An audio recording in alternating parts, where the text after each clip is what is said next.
പാലക്കാട് പട്ടാമ്പിയിൽ വീടിന് തീയിട്ട് മധ്യവയസ്കൻ ആത്മഹത്യയ്ക്ക് ശ്രമിച്ചു. മുതുതല സ്വദേശി ഇബ്രാഹിമിന്റെ വീടിന് എറണാകുളം സ്വദേശിയായ പ്രേംദാസാണ് തീവച്ചത്. തുടർന്ന് പ്രേംദാസ് കയ്യിൽ കരുതിയ കത്തി ഉപയോഗിച്ച് ആത്മഹത്യയ്ക്ക് ശ്രമിക്കുകയായിരുന്നു. വിവരങ്ങളുമായി അരുൺ ആലത്തൂർ ചേരുന്നു. അരുൺ, എന്താണ് സംഭവം?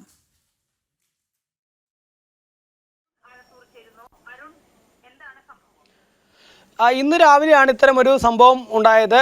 പട്ടാമ്പി മുതുതല പഞ്ചായത്ത് ഓഫീസിന് സമീപത്താണ് ഇബ്രാഹിം എന്ന വ്യക്തി താമസിക്കുന്നത്. ഈ ഇബ്രാഹിമിൻ്റെ വീട്ടിലേക്ക് എറണാകുളം സ്വദേശിയായ പറവൂർ സ്വദേശിയായ പ്രേംദാസ് രാവിലെ ഇയാളുടെ വീട്ടിലേക്ക് എത്തുകയും തുടർന്ന് ഈ വീടിന് മുന്നിൽ നിർത്തിയിട്ടിരുന്ന വാഹനങ്ങൾക്ക് തീ വയ്ക്കുകയുമായിരുന്നു. ആ തീ പിന്നീട് ഈ വ്യക്തിയുടെ ഇബ്രാഹിമിൻ്റെ വീട്ടിലേക്ക് ഉൾപ്പെടെ അത് പടരുകയും ചെയ്തു എന്നുള്ളതാണ്. മാത്രമല്ല, ഇത് സംഭവത്തിന് തുടർന്ന് ഈ ഇബ്രാഹിമിൻ്റെ വീട്ടിലുണ്ടായിരുന്ന ആളുകൾ ഭയന്ന് വീട്ടിൻ്റെ പുറകുവശത്തെ ഡോറിലൂടെ ഇറങ്ങി ഓടുകയും ചെയ്തു എന്നുള്ളതാണ്.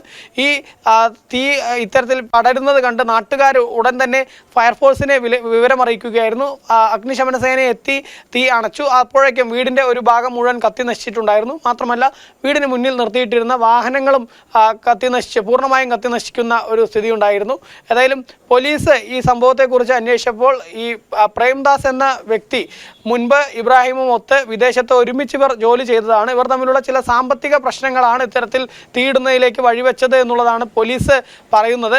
മാത്രമല്ല, ഈ പ്രേംദാസിന്റെ പക്കൽ നിന്നൊരു ലഘുലേഖ കണ്ടെത്തിയിട്ടുണ്ട്. അതിൽ ഈ ഇബ്രാഹിം 1 ലക്ഷം രൂപയോളം വാഹനം നൽകിയതുമായി ബന്ധപ്പെട്ട് തന്നെ പറ്റിച്ചിട്ടുണ്ട് എന്ന തരത്തിൽ ഒരു ലഘുലേഖയായിരുന്നു പ്രേംദാസിന്റെ പക്കൽ നിന്നും കണ്ടെത്തിയതെന്നുള്ളതാണ്. ഏതായാലും ഈ തീ വെച്ചതിന് പിന്നാലെ പ്രേംദാസ് സ്വയം ഒരു ആയുധം ഉപയോഗിച്ച് കഴുത്ത് അറുക്കാൻ ശ്രമിച്ചു. തുടർന്ന് പരിക്കേറ്റ ഇയാളെ ഒരു ആശുപത്രിയിൽ പ്രവേശിപ്പിക്കുകയും ചെയ്തിട്ടുണ്ട്. ഇപ്പോൾ ആശുപത്രിയിൽ അയാൾ ചികിത്സയിൽ തുടരുകയാണ് ചെയ്യുന്നത്.